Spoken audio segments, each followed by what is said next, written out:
Урматтуу Данияр Жолдошевич, Марат Төлбаевич. Сиздер эмне үчүн депутаттардын сунушу жана Камчыбек Кыдыршаевичтин сунуштарын эске албастан дагы деле 47%дан жогору кылып алып келип атасыздар? Алик Андреевич, мен жооп берейин бе, уруксат болсо. Негизи документти биз сунуштаганыбыз, мен түшүндүрүп бердим. Сунуш эмнеден пайда болгону. Орточо ставкасы, акчанын маржиналдуулугунун биз сунуш кылып киргиздик. Документ жогорку кеңештеке. Негизинен биздин айткан бир кебибиз, бул сектор жанагы теневой секторго өтүп кетпесин да негизи. Ставка болгондон кийин бул сөзсүз түрдө ар бир ломбард өзүнүн ыкмаларын таап чыгат да, конкуренция пайда болот да. Балким ал ылдыйлабай, ал рынок өзү тактайт да. Бирок биздин сунушубуз келген, ал ошол негиздерге негизделип келген да. Эгерде жана сунушту канчалык төмөндөтсөңүз дагы, бул документ казыр жогорку кеңештеги. Биз ага кабыл алынган документке аткарганга аргасыз болобуз. Бирок жанагы сунушум 17-не ал анткени методикасы менен келген.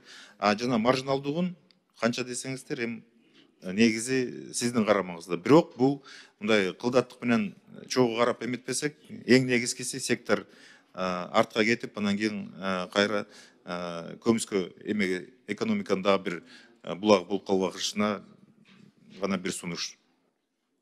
Данияр Жолдошевич, айтсаңыз анда мына 6-берене сүткорлук ишти чектөө жөнүндө мыйзамдачы кайсы учурда иштейт ушул мыйзам? 30% деп алып келип атасыздар да ломбардтаргачы. Кайсы учурда иштейт?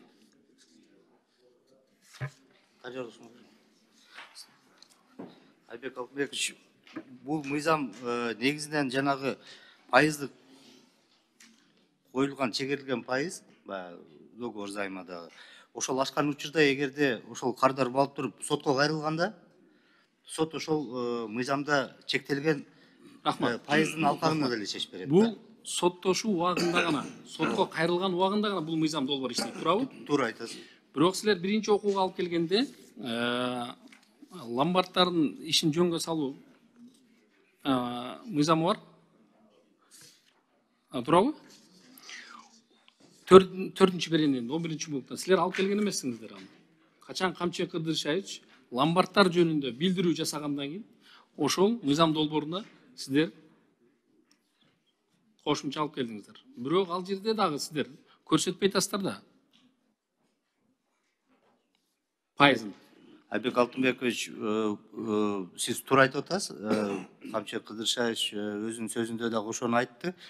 Айткандан кийин күчөтүү максатында да киргизилди бул. Мыйзамга да күчөтүлүп, ломбардтар жөнүндө мыйзамга да киргизилди. Урматтуу депутаттар, сиздердин коллегаңыздардын сунушу менен бирге иштеп, жогорку кеңеште мыйзам болгонуна байланыштуу ушул жерден кирди күчөтүү максатында. Бирок ошол эле убакта жанагы лицензиялык талаптарга бул жакта ломбардтарга так белгилеп туруп, лицензиялык тараптарга киргизилип атат бул дагычы. Эгерде ушуну бузган убакта жарандар сотко эле эмес, эми келип ыйгарым укуктуу мамлекеттик органга кайрылганда, ыйгарым укуктуу мамлекеттик орган ошол багытта толук иш-чараларды алып баруу, лицензиялоо жаатында иштерди алып барууга мүмкүнчүлүк алып атабыз бүгүнкү күндө. Эгерде сиздер колдоп берсеңиздер. Урматтуу депутаттар, Марат Төлбаевич, ушул ломбардтарчы милдеттүү түрдө укук органдарына канча пайыздан берип атканын айтап айтпайбы? Милдеттүү түрдө билгизеби же бул жерде купуялуулук барбы? Бул жер азыр биз ушул мыйзам өткөндөн кийин милдеттүү түрдө ачык болгонго милдеттүү кылабыз. Милдеттүү түрдө билдирүүгө? Мамлекеттик органга. Мамлекеттик органга. Общий бир бирдиктүү реестр түзүлүп, ошол жерде ар бир берилген ушул карыздын параметрлери автоматташтырылган түрдө Значит, купуялуулук жоюлат, туурабы? Мамлекеттик органдын астында. Мисалы үчүн бизге берет. Сизге берет. Бизге берет. Сиз сурасаңыз, биз сизге беребиз. Ошондой. Урматтуу депутаттар, бул жерде менин сунушум бар эле. 30%ды 15%га түшүрүү боюнча да. Караңыздар, эгерде азыр ушул мыйзамдын ушул азыркы Данияр Жолдош жогоруда баяндалгандай катарында биз кабыл ала турган болсок, бул 47% бүтүн 23%га бул максималдуу болот да. Биз эмне деп атабыз бул жерде? Биз ломбардтарды банктардан 20, 22, 25%дан кредит алыңыздар дагы, сиздер кайра ломбард ошонун үстүнө 27%га чейин 47% кылып бергиле деп атабыз бул мыйзамда. Менин сунушум 32%дан ашпаш. 15 эгерде биз 15ке түшүрө турган болсок, 15ке түшүрө турган болсок, жана ошондой эле төртүнчү